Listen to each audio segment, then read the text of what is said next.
Yeah, right at the end of the war, the federal government was just trying to snatch up all the gold and money they could as a contraband of war. What is the actual truth for the actual robbery? This was a very lawless area. The wagon train was camped out for the night at the Moss House, and during the night they were robbed. What was taken were $20 gold pieces. There's so many different myths about what really happened. Do you think there's still gold out there? Rational thinking tells me that there's a $20 gold coin somewhere. Hey guys, Dan here with Battlefield Curator. I've got an amazing guest today. I've got former Mayor of Augusta, Bob Young. He is also the author of Treasure Train, Graball Road, and many more books about the Civil War. He's going to talk to us about the truth behind the stolen Confederate gold out of Lincolnton. Welcome, Mr. Bob. How you doing today? I'm doing well, Dan. It's good to be with you and your viewers. Can you tell us a little bit about yourself and where you grew up and how you came to understand the history behind this treasure train? Sure. I grew up in Lincolnton, Georgia, and I spent a quarter of a century in broadcast journalism after I came back from Vietnam, and then I got into government, ran for mayor of Augusta, and served in the administration of President George W. Bush. And for the last 10 years, I've been writing books and writing short stories and things that really interest me. And the first book I wrote, The Treasure Train, really capitalized on the myth, the stories that we all heard growing up around East Central Georgia about this big robbery that happened up in Lincoln County right at the end of the Civil War. Wow. I said, well, this sounds interesting. Let me see what I can find. And I found more information than I knew what to do with. So I created a historic novel and created some characters and took the gold robbery and put it in the treasure train. But the treasure train also gets into what life was like around this part of the country at the end of the war during Reconstruction and so forth. Okay. There's a lot of color in there. So the treasure train is more of a fiction novel based around a historical event. Right. Whereas Graball Road is straight historical fact. Well, I wrote Graball Road after I did a project with the History Channel. Okay. And they insisted that the robbery happened at the Chenault Plantation. And I said, no, it happened at the Moss House. So they went ahead and did their excavation at the Chenault Plantation. I said, no.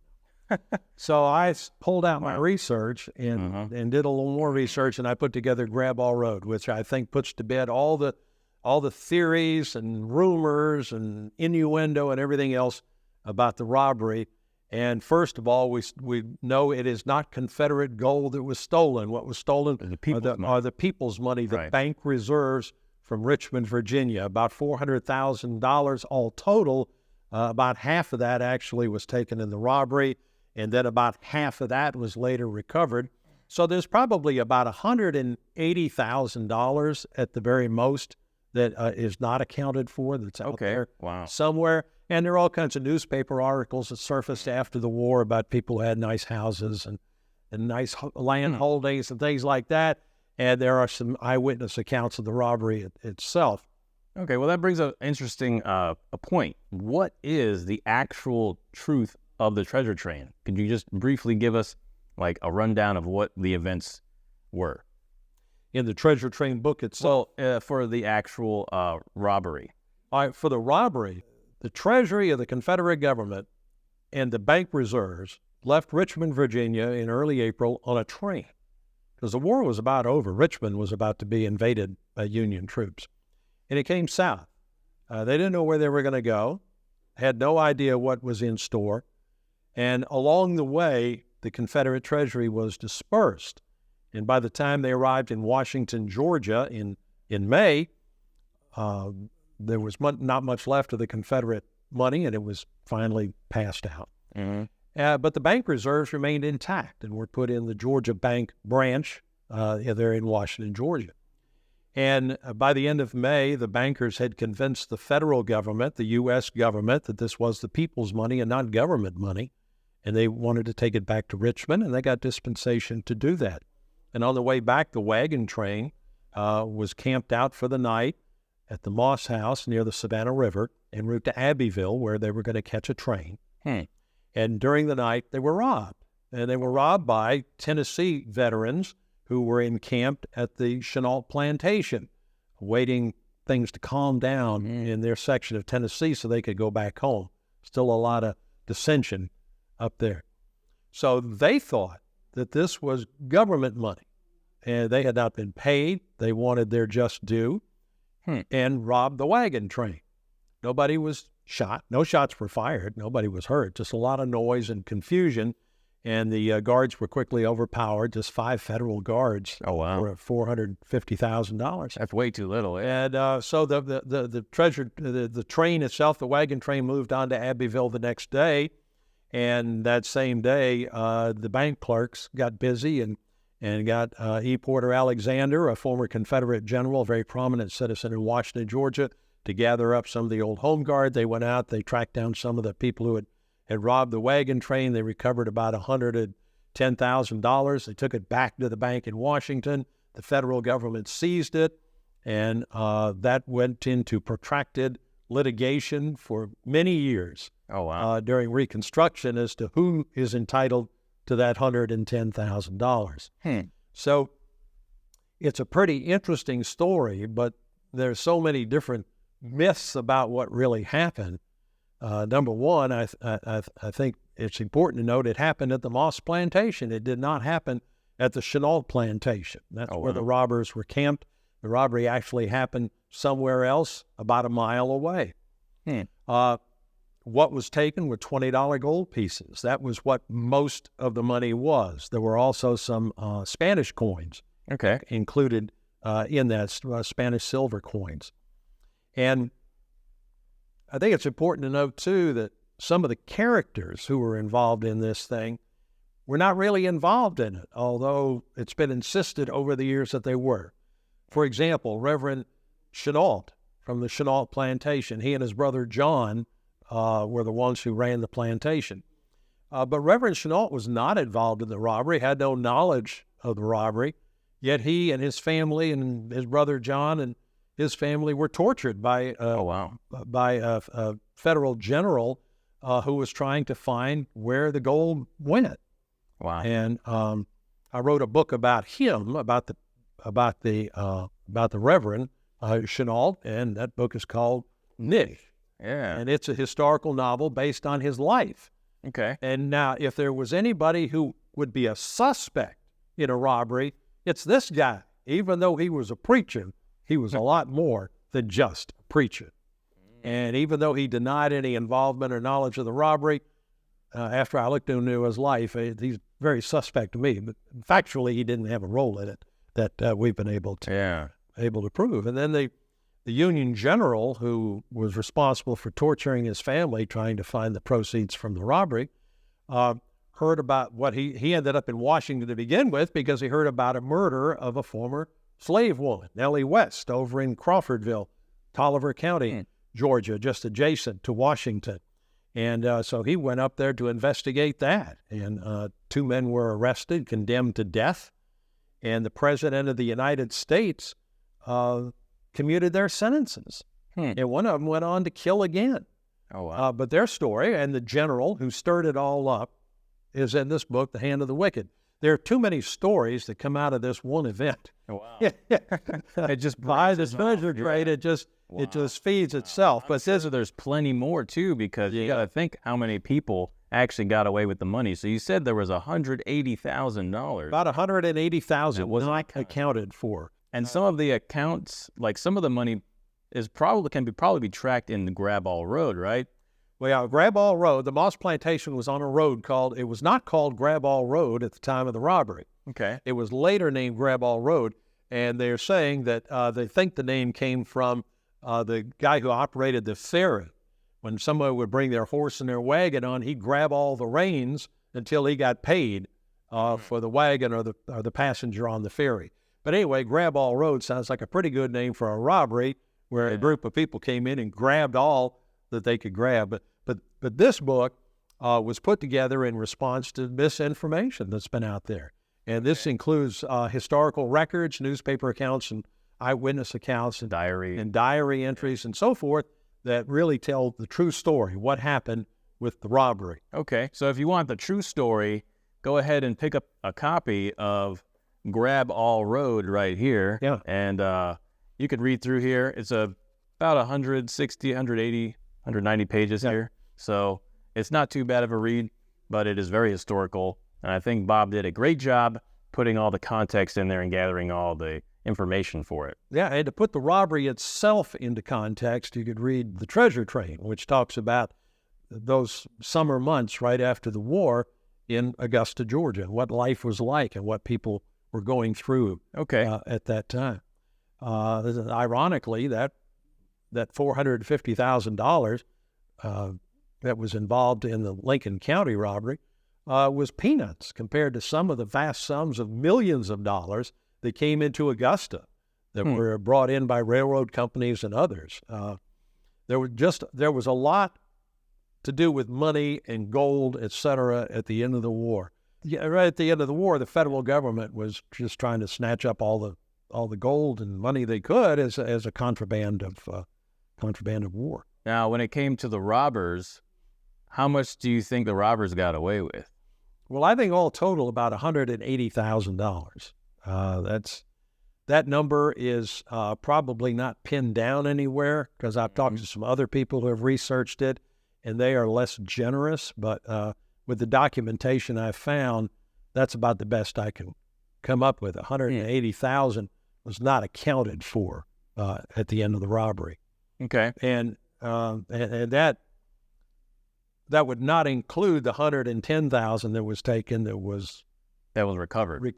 Right. So you had about probably $250,000, somewhere in that neighborhood, close to $300,000, that was involved in the robbery that night. And like you said, some was scattered around the moss plantation. And some of it, you talk about buried treasure. Some of the robbers, there's stories of them who buried their money on the Chenal plantation, let things cool down, we'll get our money and we'll leave. And maybe some of that was not found by the robber. For one reason or another, it was left on the That's why people want to check. Maybe that's why people want to check. And there has been some checking in recent years. Okay. If you'd like me to share a couple of recent Has anyone treasure hunts. Let's go. Let's find out. Yes, people have found Really? something Wow. at the Moss House. Okay. There's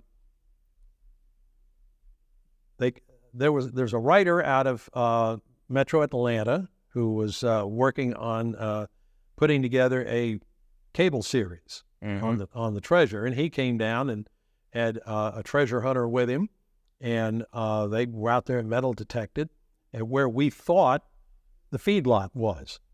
And through their metal detecting, they did find some items. Okay. They found a pistol, a very small pistol like a bank clerk might wear, something like that. All the wood was gone. It was just the metal frame. They found some Spanish coins. Oh, wow. But they did not find any gold $20 coins. And that would be the smoking gun, a $20 coin, because that's principally what the robbers got. Oh, absolutely. Because the Confederate government didn't mint any gold coins.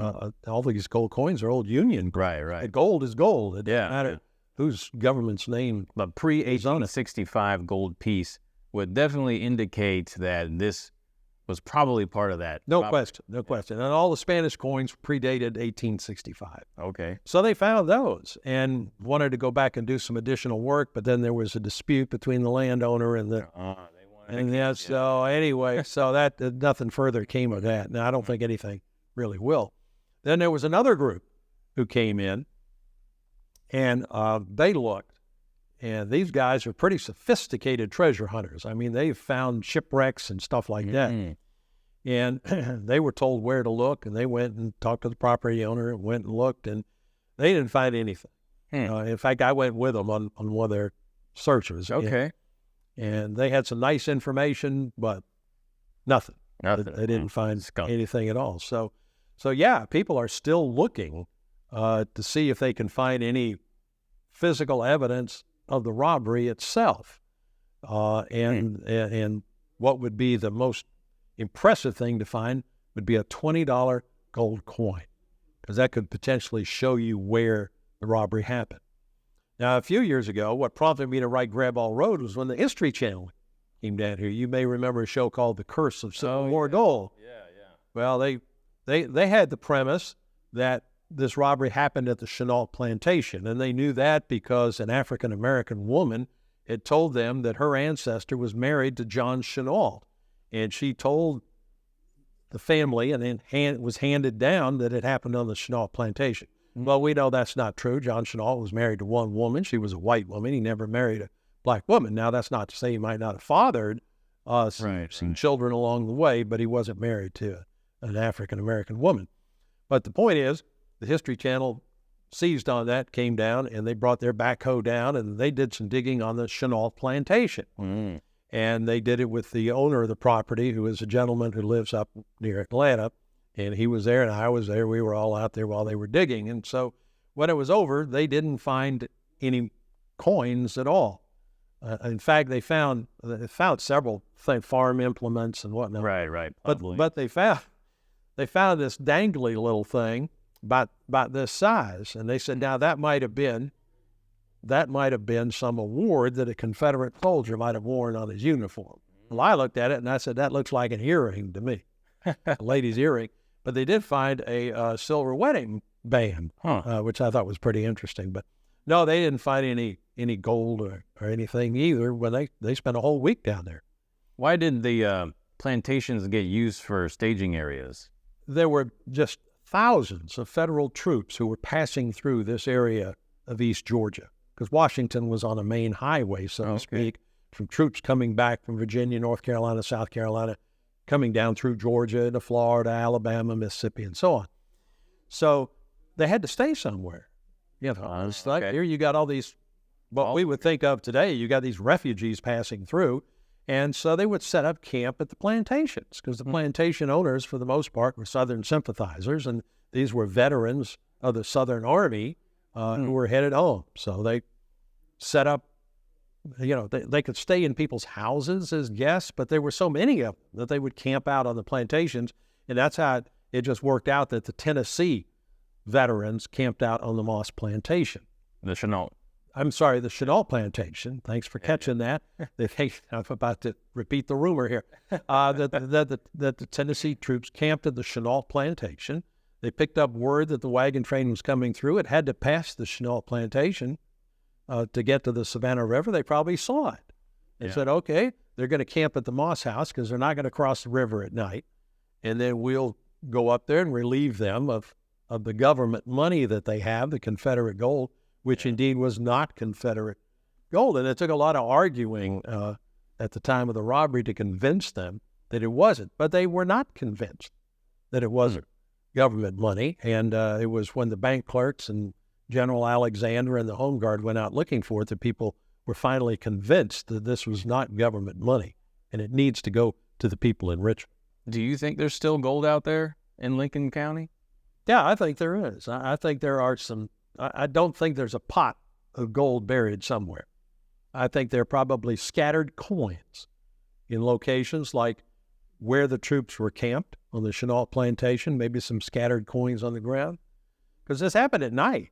I mean, they didn't have street lights and all that back in the day. So things could be very scattered as a result of the darkness. I don't know that they recovered everything at the feedlot. They did get thousands of dollars in $20 gold coins, but they may not have gotten them all.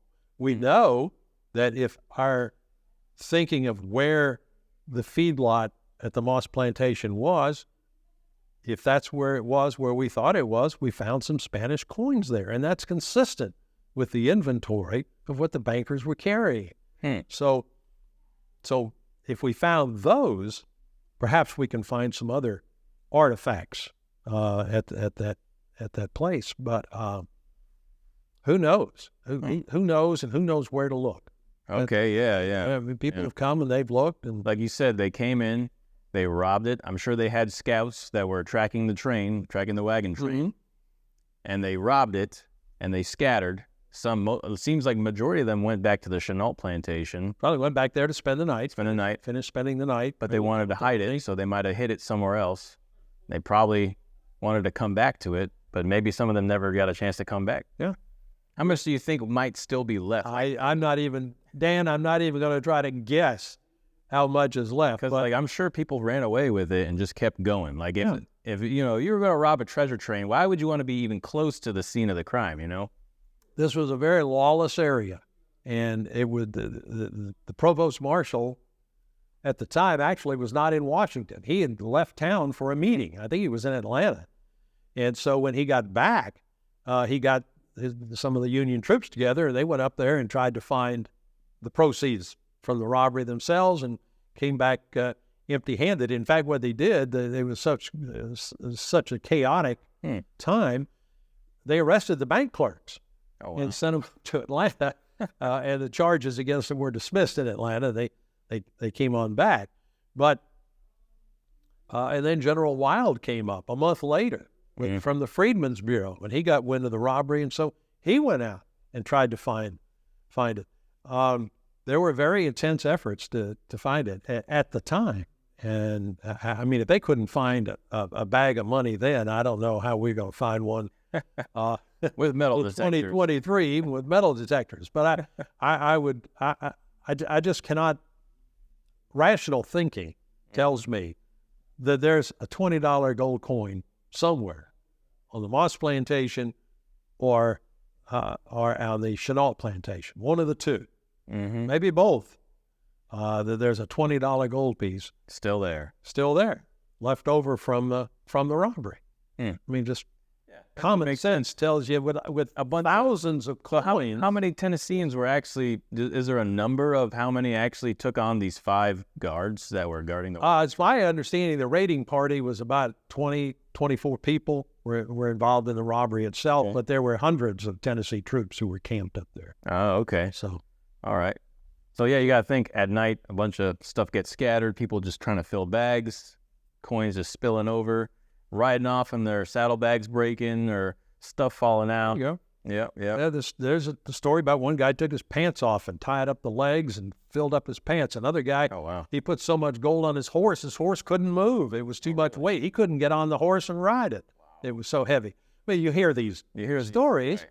And they're entertaining, but they're contemporary stories. They were given at the time of the robbery or shortly thereafter. So there might be a grain of truth in there to some of that. You know, why they didn't just hitch up the wagon and ride off with the wagon, which would have been an easier way to do it. But it would have been a bigger target to find his track. Yeah, it wasn't not the way they did it. But they had the robbery and they scattered, and all the money and the robbers went their separate ways. Many went back to the plantation and stayed there with their comrades. Others may have just hightailed it to wherever they were going to go. I mean, there are tales of the money showing up in California and making land purchases in California. These are all stories that came after the fact. Wow. So has anybody contacted you to go out there again in recent years? No, not since the not lately. Lately? No, not lately at all. No. Okay. But it'll happen. It happens from time to time. Somebody, there have been enough TV shows about it, documentary shows and whatnot, so somebody will probably want to go looking again. But I hope that they'll pick up and read Graball Road first and understand what happened up there at the Chenault Plantation, what happened at the Moss House, at the Moss Plantation, and before they go up there, and if we're going to look for something, let's have a serious search and not go up there chasing wild rumors. Right. So that's a pretty interesting story. It's a mystery that people just pick up and they say, and of course, what separates you just have a lot of different stories and myths coming out of this. So really, Graball Road separates fact from fiction. Graball Road separates fact from fiction, but I think the other point of it is mysteries are good things. And this mystery is good for the local economy, local legends. And I don't know that you really want anything to be found. You know, you might want to find something that further defines a location, but I don't think you want to find a solution to the mystery and have it just die away. You know, it's like, do you really want to find Bigfoot? Yeah. But if somebody really want to find Bigfoot, if somebody finds a gold sack of coins in Lincoln County, I'm sure that'll bring treasure hunters from all over, and all these people that live out there. are going to get knocks on the doors like, hey, I want to metal detect your property. Yeah. They're going to be annoyed, you know? So Yeah, but the myth and the mystery, I think, is really great. And when the fellows who put together the Curse of Civil War Gold, you know, they were operating under a grander theory that the Confederate money is at the bottom of Lake Michigan, and it was a rail car that fell off a boat. Oh, yeah, I saw it was other, you know, and here again, that's a myth, that's a legend. They're really, you can pull all the facts you want to together, right, but it just doesn't add up in the big picture. So there are a lot of these stories out there about money. There were some folks doing some digging up in Pennsylvania. They got the FBI involved in that. Wow. And now they claim the FBI found the treasure and then the government has it. The FBI denies it. They said they didn't find anything out there. Wow. But here again, it's another myth. It's another legend. And these are just great stories, and it brings people to these areas to learn more about them. But you don't want, I don't think you want to have finality to it. I don't think you want to shut it down and say, okay, we've dealt with that. Let's move on to something else. Right. You know? Right. Well, Graball Road, factual book with a lot of information right here. So pick yourself up a copy. Where can folks get Amazon? You can get them on Amazon. Or you can go to my website, bobyoungbooks.com. bobyoungbooks.com. I'll put the link in the description as well. Where else can they find you? Are you on social media? I'm on Facebook, Bob Young Books. Bob Young Books. All right. And that's about. I'm not a big social media guy. I'd rather write books. And if you want to know more about what's going on around here at the time of the robbery, read the Treasure Train. Right on. The Treasure Train. It goes in depth about Augusta itself and a lot of the local economy of the time and like what people were doing at the time. I'm sure what it was like during Reconstruction. Right. Troubling time. Of course, you had a great military presence in Augusta, so it was a lot different than the lawlessness you had up in Lincoln County and outside. And it was really rural out there, correct? It was very rural. Yeah. Very rural. And that's how Nellie West could get murdered, and people could get away with it. Wow. It was the Wild West. Wow, it's the Wild West of Georgia out there. Well, it was at the time until civil order was restored. Yeah. So, all right. Well, thanks for tuning in, guys. Definitely appreciate Bob taking his time to come out and explain the factual truths behind the Confederate robbery, which we know is more or less the people's money. The people's money, not Confederate. And that's another myth that's just spewed out there that it's all Confederate gold that was stolen. But gold is gold. Gold is a treasure hunter. Also, you check us out on Facebook, Instagram, Twitter, Battlefield Curator. If you want to help support history and curate history, check out my merchandise. I got some T-shirts, some apparel you can check out. Be sure to subscribe if you haven't, and don't forget to pulverize that like button. And as I always like to say, be sure to learn history and curate history. Make it a great day.